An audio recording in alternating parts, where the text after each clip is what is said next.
This is Hidden, a podcast about things unknown.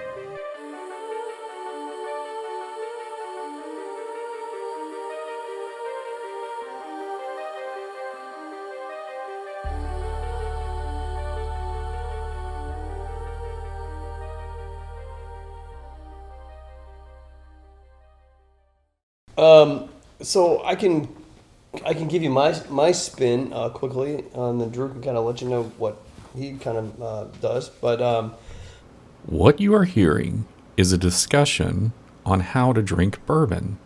I think essentially the three kind of main things are that we look at when we're tasting bourbon is the nose, the palate, and the finish.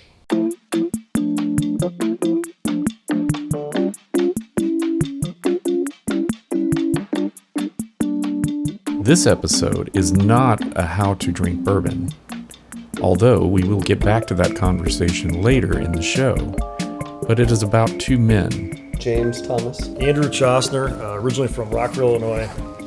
who teamed up to create a society that is operated as a speakeasy in a former Missouri business. I guess technically, the story starts with me. Certainly doesn't end with me, but for the St. Louis Bourbon Society specifically, I went down to the Bourbon Trail back in 2015, something around there. And I came back here in St. Louis, and when I came back, I kind of found a passion for whiskey. I couldn't drink it neat. The first times that I started drinking it, I had to have it with Coke. So that was kind of how I started. And then I saw these people when I was down there, and I'm like, wow, they're all drinking it neat with nothing else in it. And I'm like, I don't know. And I tried a couple and I couldn't really get into it that much. Finally, I tried Basil Hayden, which is a low 80 proof whiskey. And I was like, I could actually kind of take this. So I still started slowly and kind of weaned myself into it, where I would basically do a little bit of it neat and then take a shot of soda. So I wasn't completely weaning myself from it, but that's how I started really kind of on more or less my whiskey journey. And when I came back to St. Louis, I was looking at, I knew that there were social organizations down there that had, people that got together that did bourbon tastings that just had, some kind of social aspect to them. And I tried to find some here in St. Louis locally that were actual groups that were just centered on, whiskey or bourbon itself, mostly bourbon. And I couldn't find any. So I went online, I went on Facebook, I, tried to scour the internet as much as I could to see if there were things like that existed here locally. And I wasn't able to find any. So I remember in December of 2016, eventually, I started a Facebook page. And it was like 11 o'clock at night, and I told my wife, I'm like, hey, I'm going to start this Facebook page about bourbon. She's like, okay, sounds great. I'm going to sleep. So did it, and that's kind of really where it started, at least the genesis of it anyway. And I continued to run this page for, I don't know, maybe a year or so, where I was mostly outgoing kind of news, industry kind of, reviews, tips, things like that. Anything that I found interesting online to share. Sometimes it would be, as much of a, hey, was anybody else out there drinking this evening? What's in your glass kind of thing, to try to spur conversation. I think at the time I probably had maybe like one little meetup, maybe two, of people that I kind of, talked into coming and meeting, at a local bar or somewhere wherever I could find a hole that somebody would let us host a little get together. But it was mostly an online entity then at that point for about a year or so. And then all of a sudden one day I got a message through the page, and I remember this guy's like, hey, do you guys do any local meetups anywhere? And I'm like, not really. I'm like, I said, we're pretty small still. And I think maybe at that time there was probably, 800 or 1,200 people maybe that followed the page, something like that. Less than that. It wasn't a whole lot. And I was like, like I said, I'd love to do that. I said, if I had some help, that'd be great, And I just was joking. I said, well, if you're willing to help, maybe we can start doing it. And that person here was Mr. Chostner sitting next to me. So I conned him into meeting me for a drink. And I said, hey, if you want to meet, let's talk about it and we can figure out maybe if there's a plan. So I'm sure he probably thought I was crazy or, waiting to like carjack him or something. But Yeah, it sounds like a bad Dateline episode. yeah. Hey, you want to meet out for a drink and talk about it? And then the next thing you're dead in the canal somewhere. Yeah. It all started when he was 7. Yeah. Yeah, exactly. The first time I was released from prison. No. Worked a corporate job for 20 years. Pretty high stress, high intensity job. Demanded a lot of my energy and time. And so over the years, I was originally really into craft beer for a long time. And then I met a neighbor when I moved to Michigan. And neighbor was into whiskey, and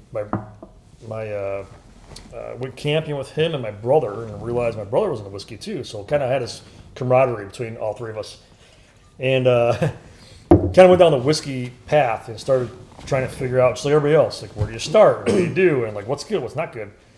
I made all the typical whiskey mistakes and bought the wrong stuff and thought it was good and overpaid, and so a lot of that was in the back of my mind all these years as I started getting deeper and deeper into it.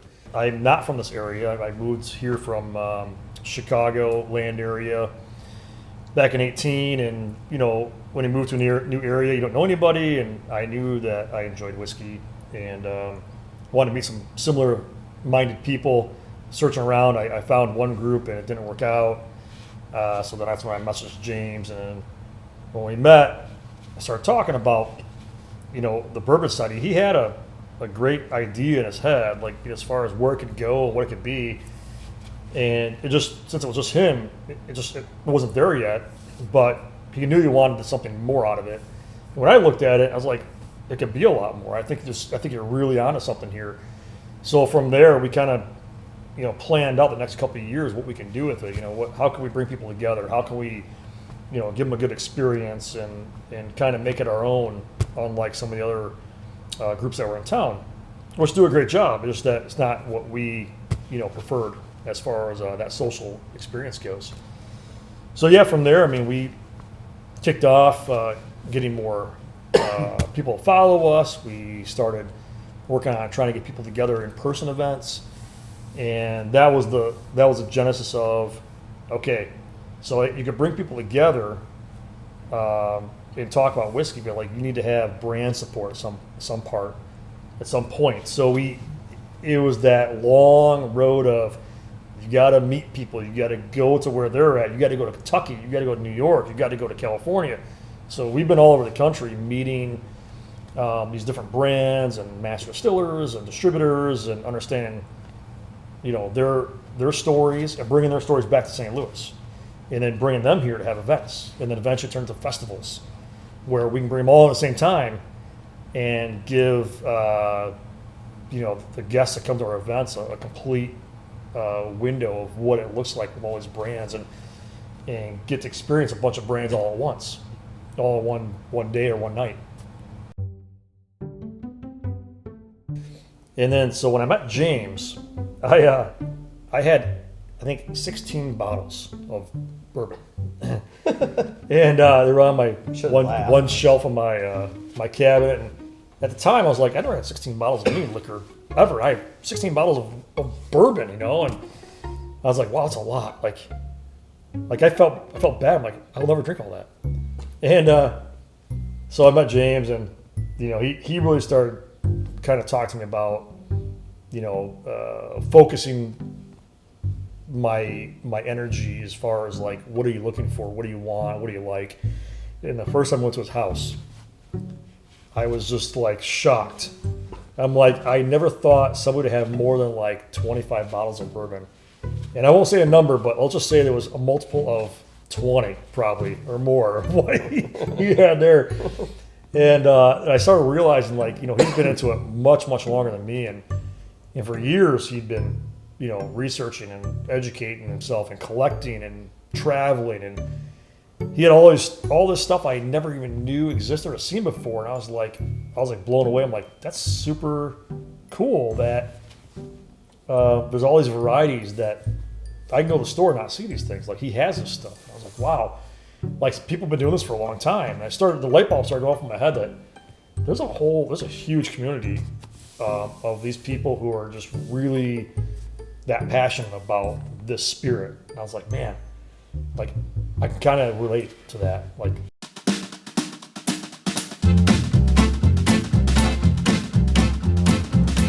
Bourbon is a type of barrel-aged whiskey and has been distilled since around the 18th century. With origins unknown, bourbon is typically associated with the southern United States. Bourbon County, Kentucky, and Bourbon Street of New Orleans are just a few examples. well, at first, nobody wanted to talk to us.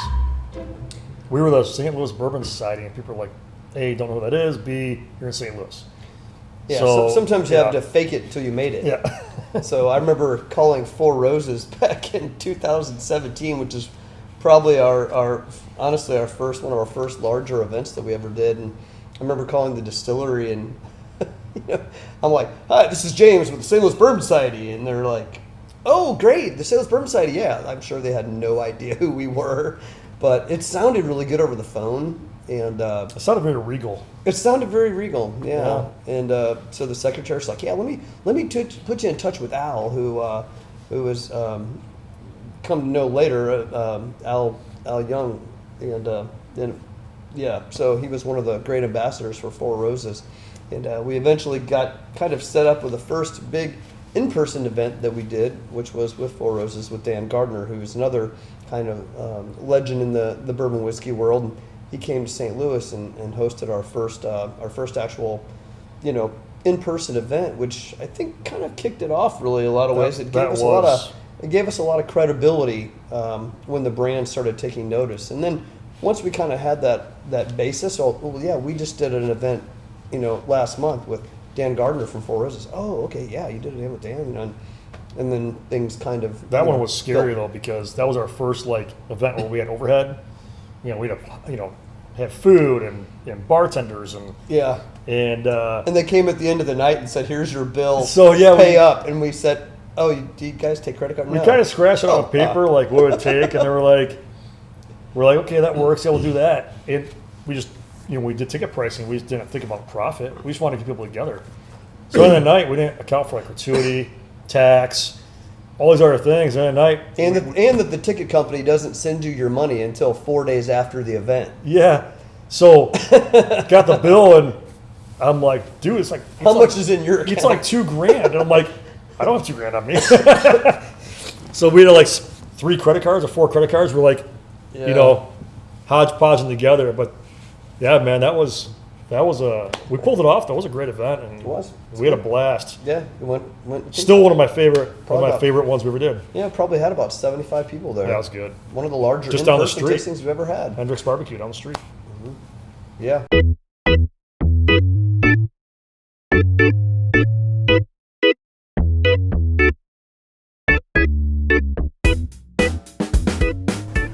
With a startup group, typically there are a few hang-ups in early stages.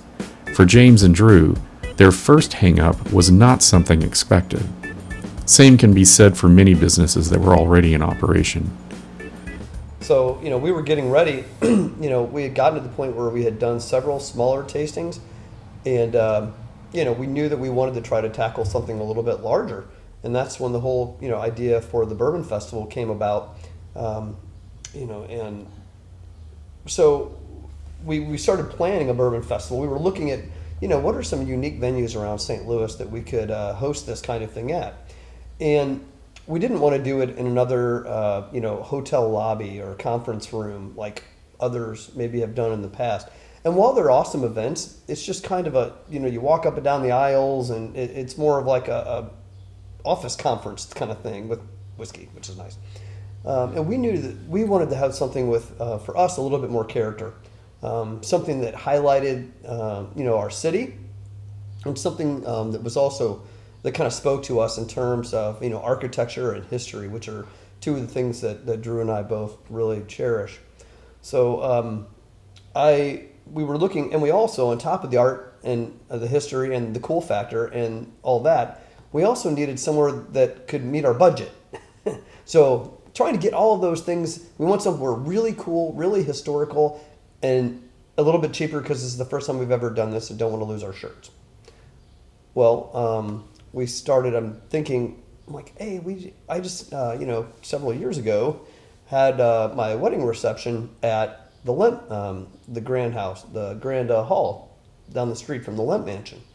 And I'm like, let's go check this place out. So we drove down there and talked to, the Pointer family who owns the property. And both of us were like, yeah, this is way cool. It had a story. It had the history.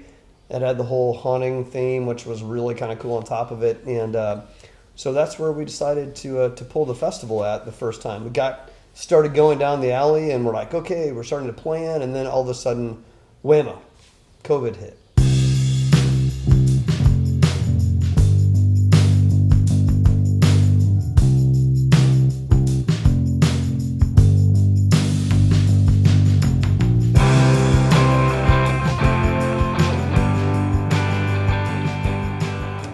And that was kind of scary because, obviously we had to think, okay, what are we going to do now?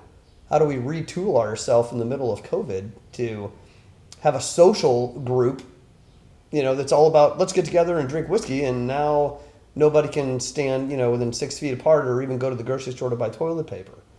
So, that's where we kind of started pivoting to where we started to do things online. So we said, look around and how is the rest of society communicating right now during all this? And after a while, we found that Zoom, was one of the vehicles that people were talking to each other, and literally one of the only connections they have with one another, during that time. So that's when we started to figure out, hey, could this be a possible, tool that we could, use for what we do? And it actually really, I think, catapulted what we did in a lot of ways just from it. So, and that's when we started doing, more of the in-home kind of tastings.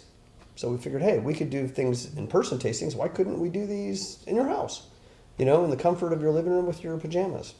So we kind of did that area for, pretty much most of COVID. And I think that's probably, and that was the time of really having that social online presence really worked, that it really connected people together.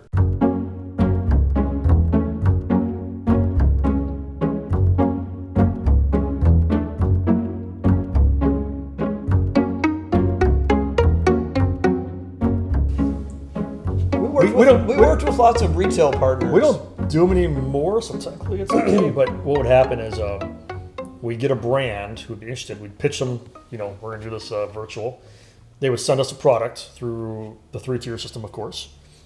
And they sent us product, and we would actually have little mini parties where we would get a bunch of volunteers together, and we'd actually pour the bourbon into little 1-ounce bottles, and we'd create a kit, a boxed kit with the samples in there, with labels on the bottles, labels on the boxes. It was very legit looking. And so we would sell a ticket to be at the virtual. We weren't selling the whiskey because you can't do that. And we'd work through retail partners, trying to utilize 3-tier system, and allow people to pick up their kit from retail partners. So we'd have like 2 partners for an event. You can go here, pick up your kit, and then on this date we'll have the virtual. And the brand on that date would, master distillers and owners would be on the virtual with us.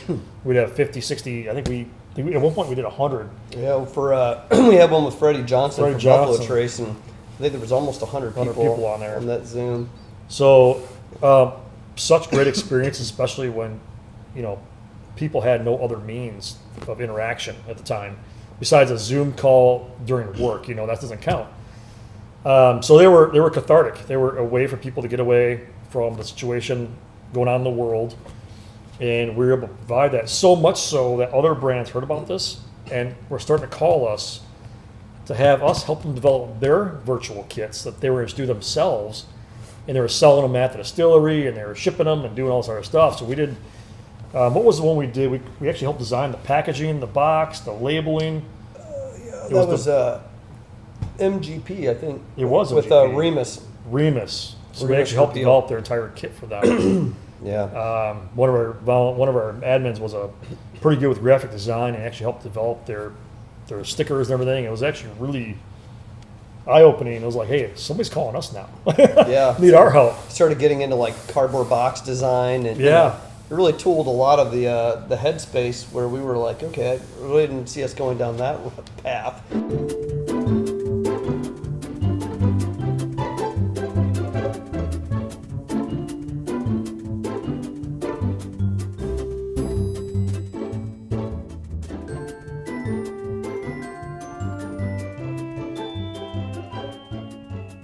And now what's obviously changed is now people want to be together. So we have to pivot away from the virtual stuff when COVID was kind of starting to come to an end, and basically relearn how to bring people together again, whether it's through events and festivals and experiences. It came down to experiences because people were without those experiences for so long. There was a huge demand. So now it's like, okay, now we got to ramp up and figure out, what partners do we have? What assets do we have? When you put together a festival, it's usually a 12 to 18 month process. So all that stuff was happening in the background, and then it was just a matter of getting it out there and getting people comfortable again, because there was still a good year of we're not sure if we're safe. So providing that kind of safe zone to be together and have a good bourbon experience again. That was our focus, just let's get people back out again and get them thinking about something else. What we have as a tagline of our group is fellowship in the spirit. Spirit that we were drinking with the lowercase s, right? To meet and have that fellowship, which is important, not only spiritually, but also, also in the world of just humanity, being together and having that bond between humanity. So. But one of the great things about the virtual things was that, it's not always easy to get some of these master distillers to travel locations. Either that's not their forte because they're in a plant where they're doing stuff. But over the course of a couple of years, as bourbon kind of gained popularity, these master distillers also started really taking on the role more also of ambassadors.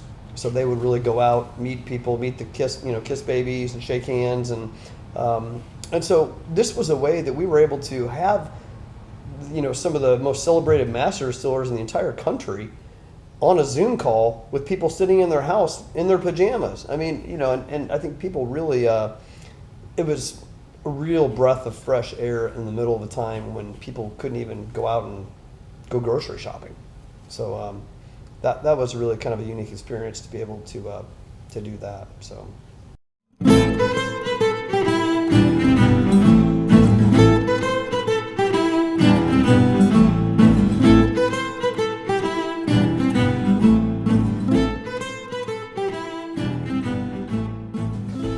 So when I met James, talking about the very first festival and like what to do and where to do it, in my mind, I need to put everything in a box.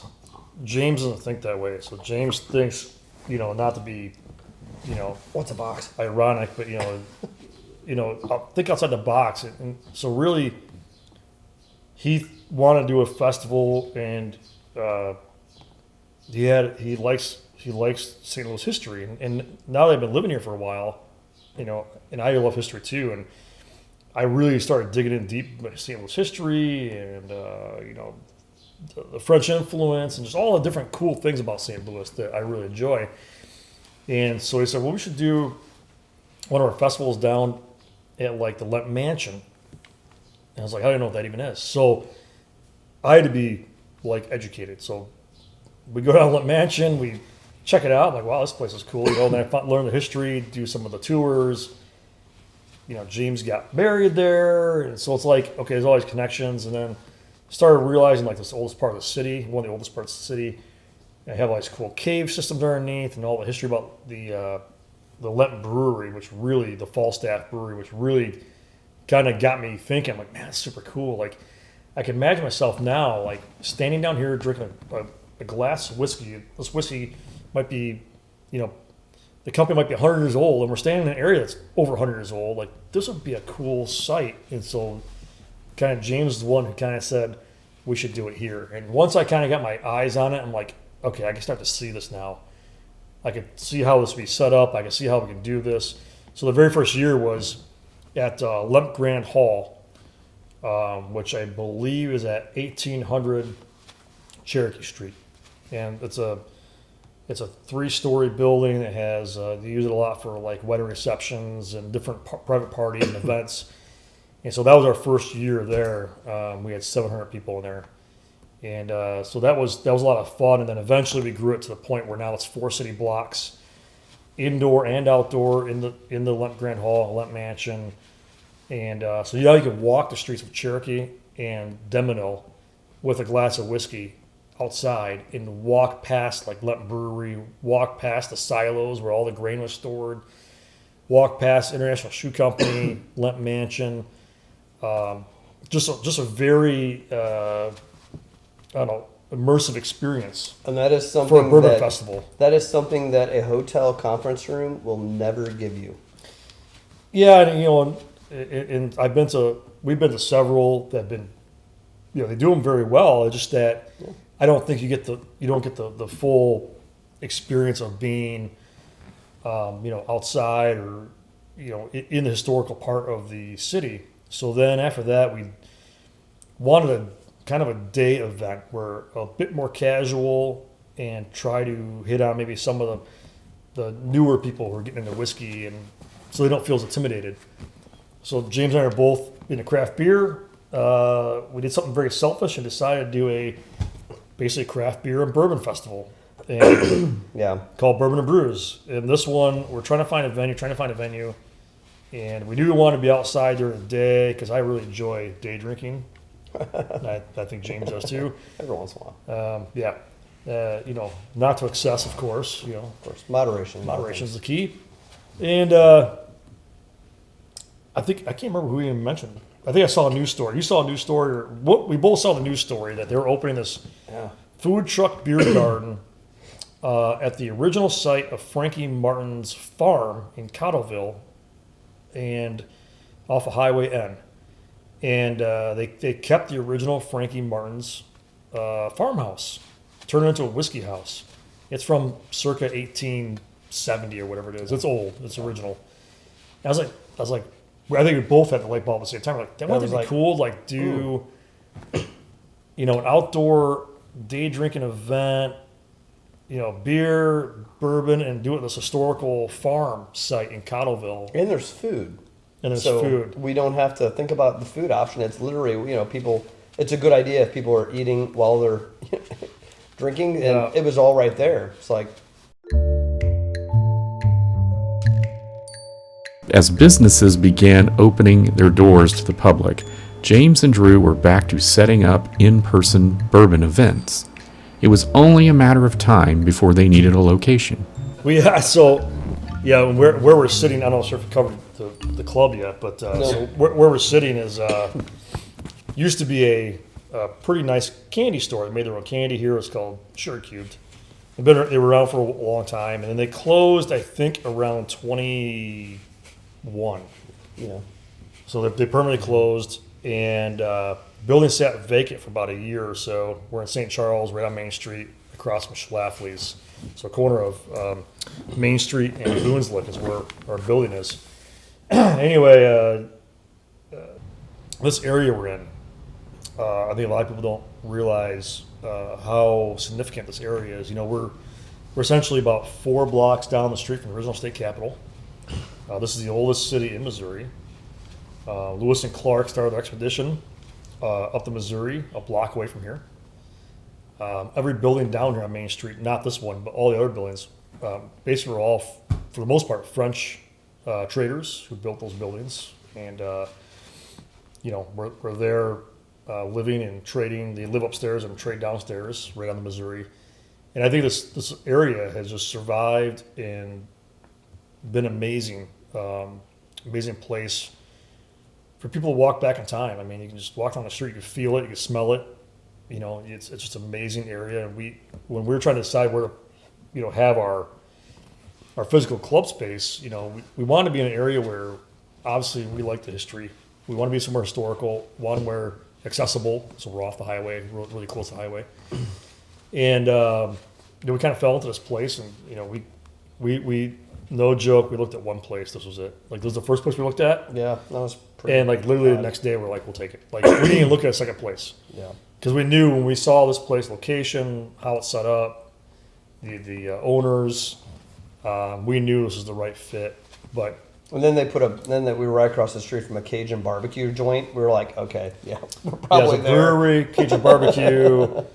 You know, there's 60, 70 restaurants and bars on Main Street. But Main Street itself is a hidden gem. I think sometimes people live in the city for years and never even come out here. It's just an amazing spot. Yeah, no matter where we put the club, our locker club at, people would like complain. If we put it in the city, it wouldn't be far enough, you know, out to the county. So you know, there's no perfect place.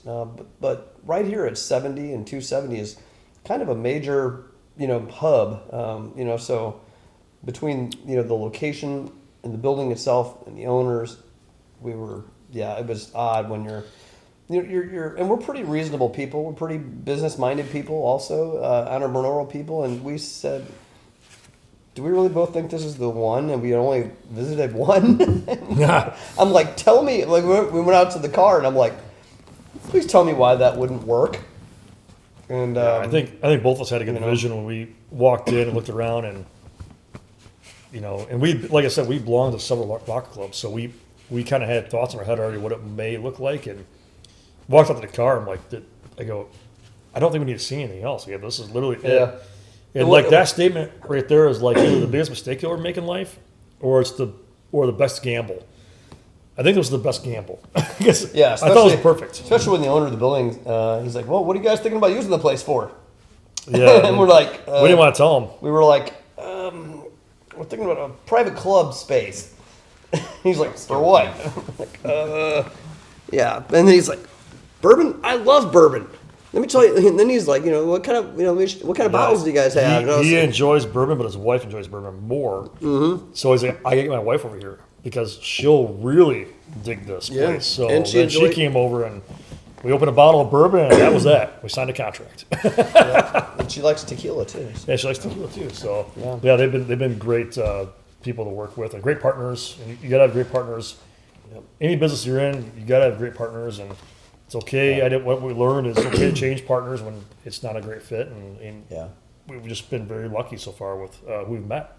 Yeah, that's one of the other things that we've really always tried to do is to really highlight partnerships, you know, with people in the community, because, you know, as I say, rising tide raises all boats. So anybody that we can partner with in the community that highlights what they're doing and shares that with people, kind of like what you're doing here, really, it helps people learn, grow, and will eventually, you know, help just prop up everybody and support them. Yeah, it's true because, you know, when we finally met the owners of Went Mansion, we liked the area, we liked the venue, but the reality was the owners are amazing people. When we met the owners of Frankie Martin's Garden, again, great people, great team. Owners were fantastic.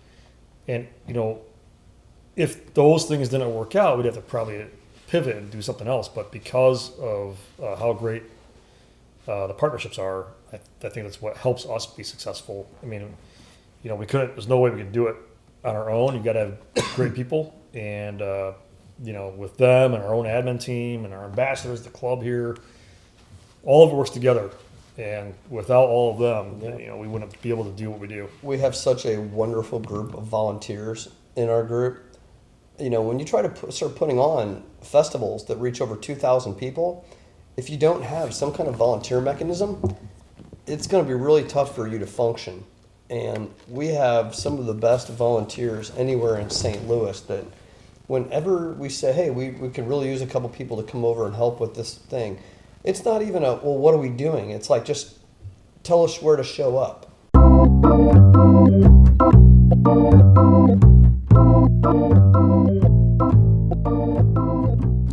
For James and Drew, the St. Louis Bourbon Society was a means to help educate, as there are many levels to bourbon. I thought that was super cool. So I kind of went down my own bourbon road, we call it, or bourbon journey. And everybody starts off the same way. Everybody's the newbie, and I was a newbie for a long time. And you start to figure it all out and educate yourself and follow certain websites and social media, and hopefully know somebody like James who can kind of help you figure things out. And so now, where we're both at this point is now we want to educate others. We want to help them. So people are still getting into it all the time. You got people new on the page every day, and they have all the same questions that we had. And you want to help them kind of navigate. You want to be like the navigator for them, and hopefully not make as many of the stupid mistakes I made, buying the wrong stuff or whatever. And I still make dumb mistakes today, but that's okay. It's usually alcohol induced. And just want to help. Back when we started this, there were, if you were new, and that's one of the other things that we really looked at when we looked at some of the other groups, not only in the area but outside the area, that when somebody new would come on and ask a question in their group, they would just get roasted immediately. Very negative. And we were like, why? What's the purpose for that? I mean, we were all started out new at some point, had a new question, had a new thought, had a new, idea, whatever it was.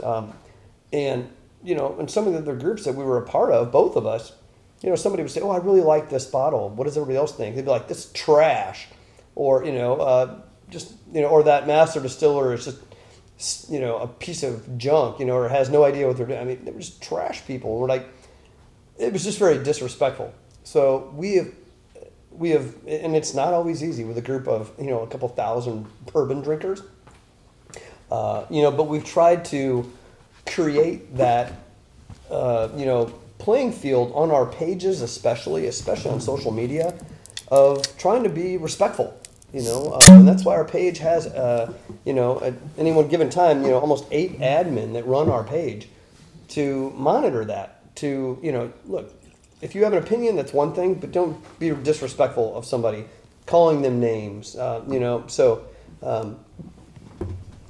that was kind of a big thing for us. And when you go to a shelf of bourbon these days, there are hundreds of bottles on the shelf.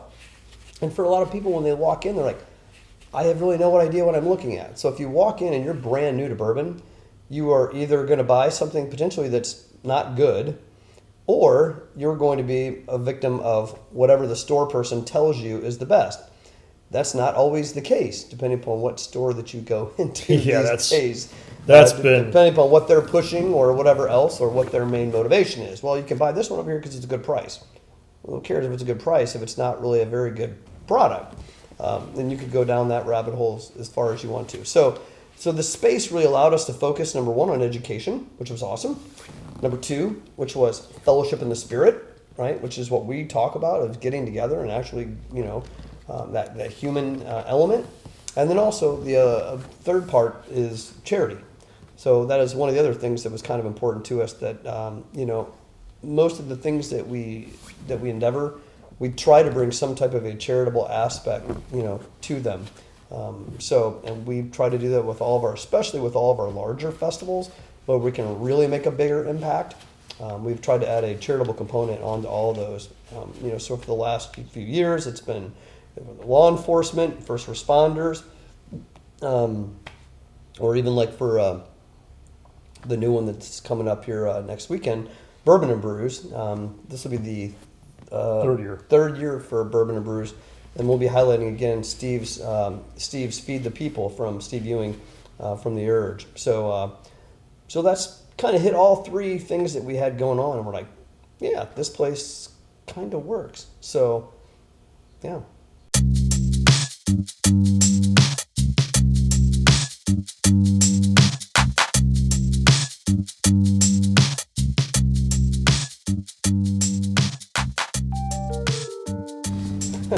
It started off pretty simple enough, and then it just gotten more layers to it over the years, because people all want different kinds of experiences, different levels of experiences. And so we used to have a one-size-fits-all initially, and then we realized from feedback that people want different levels. Some people do and don't want to do certain things. So when we first started out, the Facebook page is free to follow. Anybody can follow it. You just got to join as a follower, essentially a subscriber for free. And that page right now has, I think, 16,000 followers. Okay. So that was like level one essentially, or that was like the basic. But then people started saying, "Hey, we want to be more involved. We want to do the barrel pick. We want to, be there behind the scenes. We want more stuff." And so actually, James came up with the idea. He's like, "Well, hey, I already follow a few different artists and content creators on Patreon. It's like an app." And so I looked it up. I'm like, "Oh, it's kind of cool. Like there's creators on there and they're doing different things." And he said, "We should do, a level on Patreon, and we can give people more access." I was like, "Cool, that's a good idea." So we started that literally like the week before COVID hit. Yeah. Yeah. So that was a eye opening. Like, hey, we just launched this cool thing, and it's like, yeah, the world shut down. So anyway, based on that, we ended up adding multiple levels because people kept saying they wanted more customization of their experiences. So the levels do get you a lot of great access in the bourbon world. They get to be involved and join on single barrel picks that we do. We do about 50 of those a year. They get access first to any of our VIP tickets for our festivals, which are never offered really to the public. They're only offered to our membership. So they get first access to that and discounts on those. They get discounts to all of our single barrel bottle releases. They get released to retail partners, discounts on those. Any event tickets we offer for tastings and everything else, they're the first to note, and they get discounts on those. And not only that, but we do 4 bottle shares a year with our membership, and we do a lot of things that just for the membership, because it's a tighter, smaller group. There's about 600 members in that Patreon group right now, and they're kind of like a family. They get to know each other. They build their own little connections, and so that's been fun to bring those people together and have entirely different experience. It's one thing to be online and know somebody, and it's another thing to be in person. Me and you talking to each other with a bottle of bourbon in front of us. So that's been one of the most rewarding things we've done is getting to know our members and bringing them together. And we could all have the million different differences in the world, whether it's political or whatever your thing is, but when it comes down to the bottle in front of us, it's like the ultimate equalizer. It levels the playing field for everybody. And the great thing is, like, I'd say almost every event we do, there's never any all the animosity melts away. And people walk into the room and we're talking about bourbon or whiskey or a cocktail. All that other stuff goes away, and people just come down to one thing, and it's super cool to see how that can happen so quickly. Our group is made up of so many different people. It's always been one of the fascinating things to me is that, you can't put a label on this group other than we're a bourbon community. Throughout the years, I've noticed this group is filled with everything from drywall hangers to bank presidents. And I mean, there's no stereotypical thing. People are like, oh, it's all men. No. We have a large sect of our group is women. And guess what? They don't like wussy bourbon. They actually like barrel-proof bourbon. I mean, and they are some of the biggest proponents of the things that we do. So that's the thing that Drew was mentioning earlier. There's no just stereotypical bourbon drinker anymore. It's not an old gentleman's club or any of those kinds of things. And you'll see the full gamut of all kinds of not only just people, color, creed, race, sex, socioeconomic things. All of it are very different. It's the great equalizer. Yeah. So who knew? When we started our membership group and things like that, there were a couple people that were, like, why are you guys monetizing this? Or, why are you charging people? Well, I think you get to the point, when you start doing as much as we were doing, that you start to realize I can't do this. There's a lot of resources It's that are going required. to take over my life, and all the things, that go into making some of these events happen. Yeah, the amount of And, the amount of resource and assets it takes to do it properly. There's a lot of events that get done. We've been to bad bourbon festivals and events. We kind of travel around the country, and we want to see as many as we can because we want to learn. Every time we do one of these, we're always cautious and we're always concerned and safety and make sure everybody's a good time. It's most important to us. And then we go around to other festivals to look and see how they're done. And we take notes constantly, what works, what doesn't work. Will that work for us? And we're always trying to push and make ours better. And we've been to a couple ones that scare the heck out of me. And I've been to several that have been great.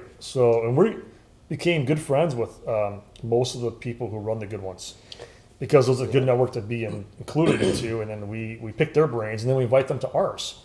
And then they come to ours and they tell us what they thought of ours. And so this whole cycle of community of event producers gets developed. And so it's been a good resource to have. Yeah, we've always had a high priority on creating as much value for the people that are in our group. And, that's something that really honestly was concerning to us. So even when we started our Patreon group, now we're charging people.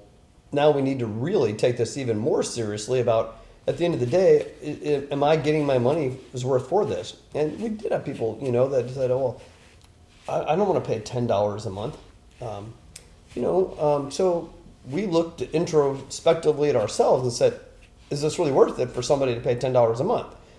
And, and we very quickly came to the answer that yes.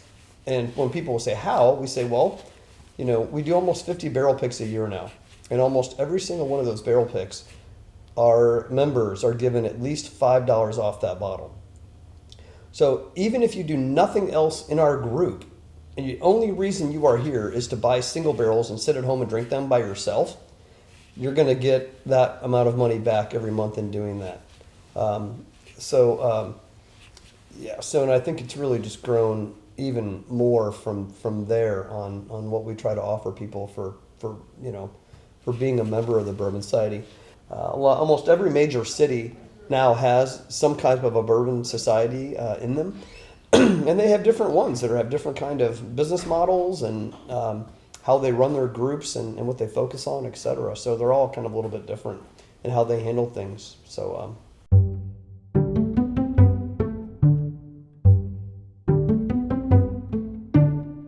If you would like access to the speakeasy and attend the bourbon events, you just have to join. Here is Drew to discuss a new event in the works, new to listeners in 2024. We have not announced it yet, but you'll be the first to hear about it. Is we are signed a contract to rent out the mezzanine portion of the Armory, downtown St. Louis. And the Armory is obviously a very historical building. Another thing where James was like, yeah, you should go to the Armory. I'm like, I have no idea what that is. So we open and we go there. I'm like, okay, this is pretty cool. I could see how this would work. And so we're going to do kind of a military-themed bourbon festival every year in February, late February. It'd be called Bourbon at the Barracks. And we'll highlight a different military branch every year. We'll bring in, there's a lot of whiskey brands that are started by ex-military. And at least, we know of at least a dozen brands that are, military based, like Three Rangers and 10th Mountain, and there's tons of them. Horse Soldier, and they all have amazing stories.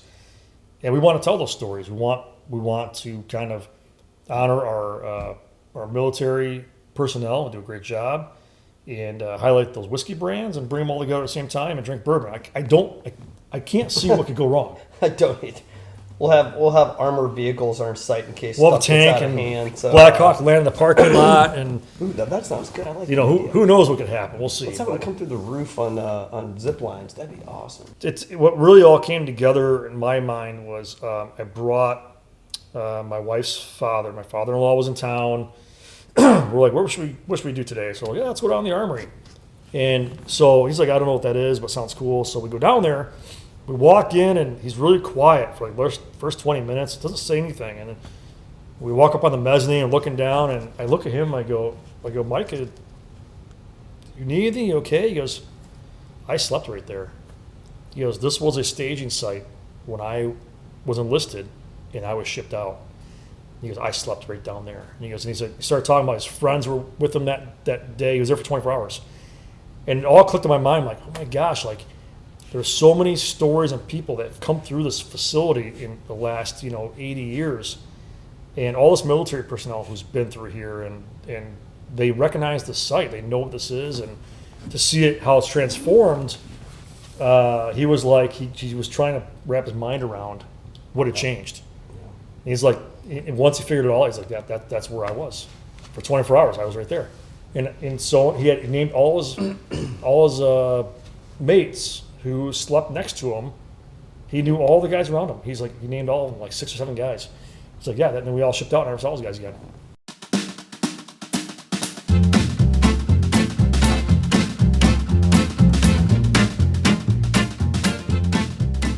This space specifically, it really went with kind of our model of what we ran this as, which is we really focused on really 3 main areas, which were, one was education. So it wasn't, contrary to popular belief, Uncle Tom sitting down in his basement with, drinking Jack Daniels by himself, getting drunk and staring at the walls. We wanted to elevate whiskey to a little bit higher level where people learn how to taste it, how to nose it, how it affects the palate, the finish. And really get into learning about the history of the brands, the lore behind them, how they make the brands, discovering how mash bills work, how barrels influence, the distillate itself, where some of these brands were going to be going in the future with new products, things like that. So we wanted, right away to start educating consumers on what they're looking at on the shelf. Oh, and about that discussion on bourbon tasting earlier in the show? And this can go down into a lot of tangents and rabbit holes as well, but one of them is glassware, which I think, quite often people overlook. They say, well, it's just pour it in a glass. Well, with a spirit, definitely the type of glass that you use can have a really big impact on a lot of things. So your smell is very important to tasting anything. If you try to taste something and you close your nose, you will taste nothing, which is a good experiment into I don't like the taste of this. Hold your nose and eat it, and you can eat anything because you won't smell or you won't taste a single thing.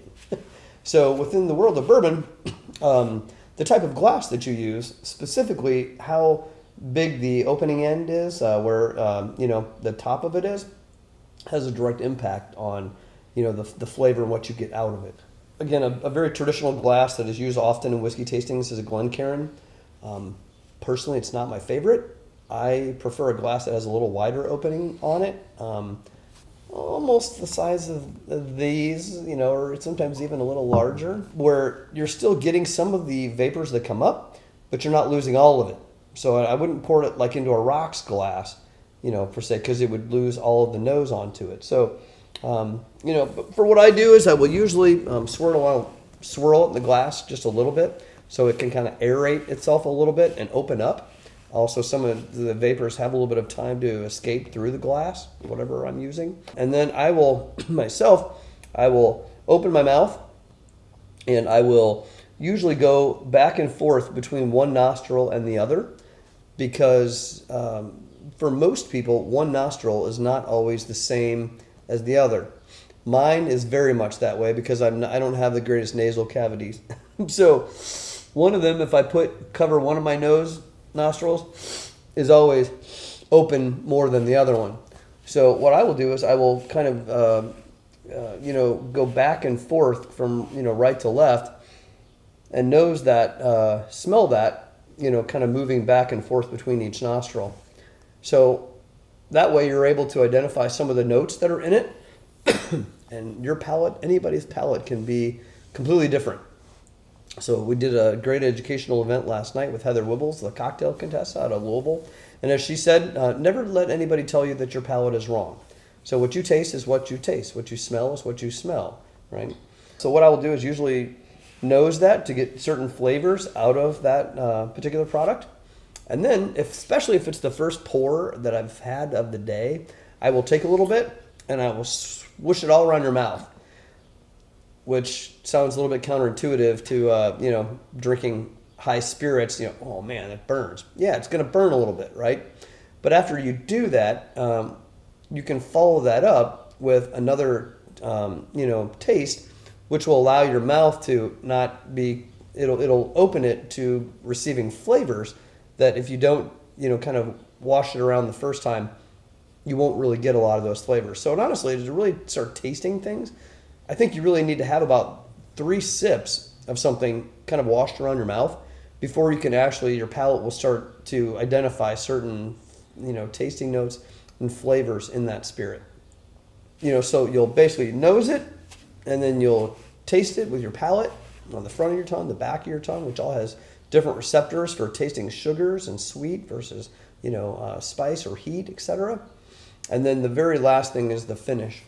So does it linger in the back of your is there a finish there to it, or does it like just kind of evaporate and you can't even tell that you had it?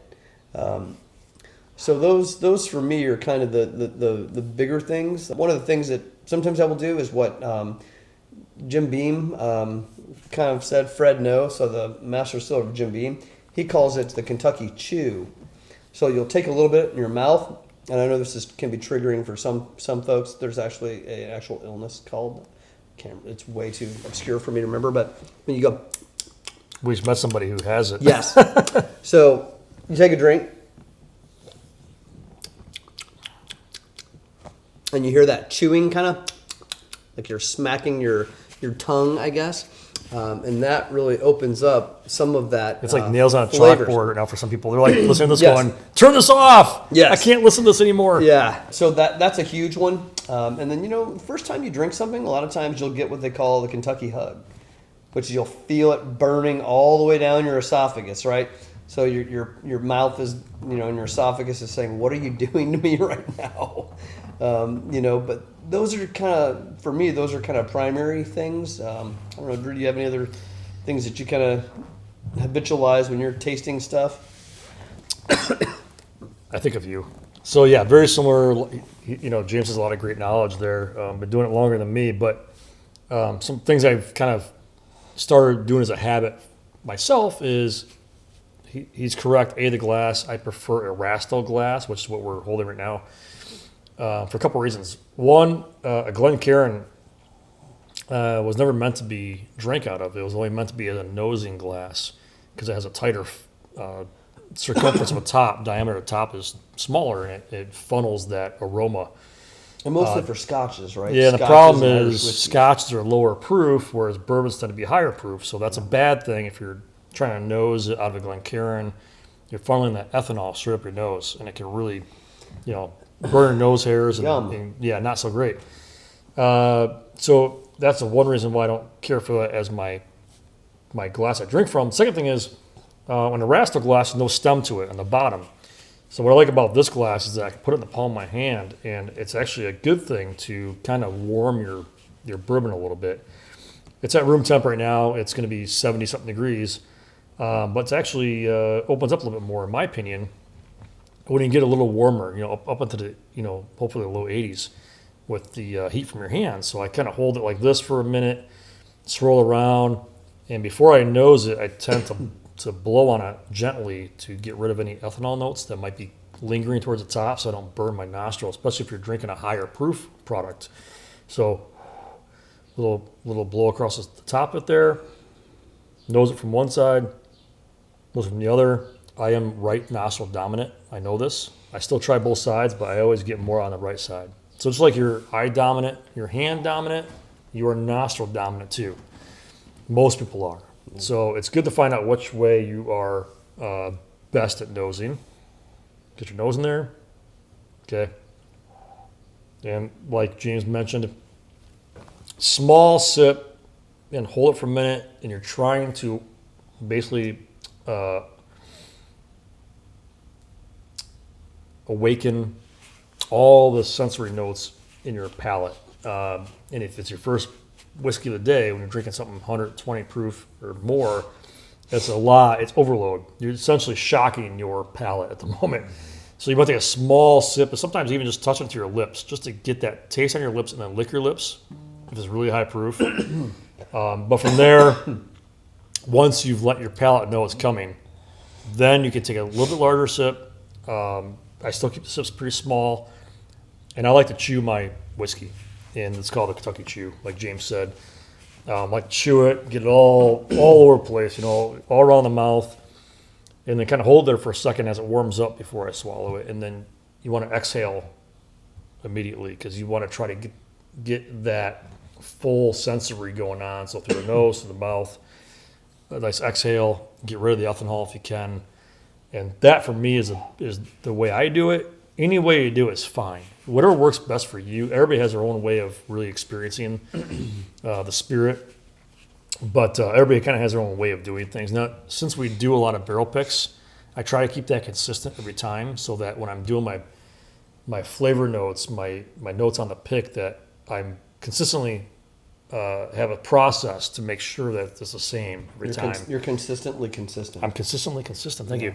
Yeah. And, because when you're doing those notes and stuff and you're comparing samples, you want to have a process that makes sense, and that's the same. So that's the way I do it.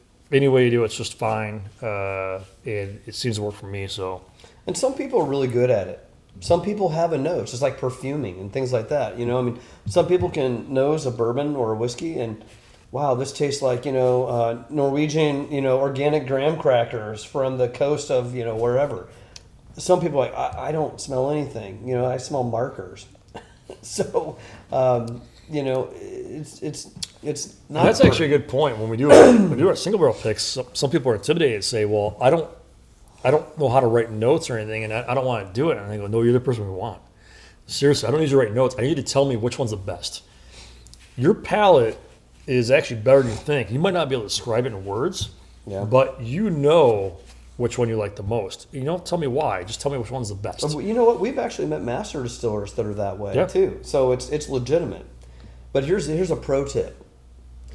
If you ever get in somebody, like you feel like you need, somebody points at you directly and says, what do you smell? Or what do you taste on this? If you say caramel, vanilla, or oak, you will almost always be right. Nailed it.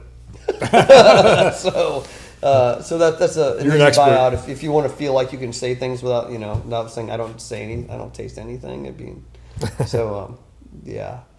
Because that's the flavors that a barrel almost always imparts. Yeah. Always will have oak. And those natural tannins in the wood and lactones and lactones, they will always have some kind of flavors of vanilla, caramel, or oak.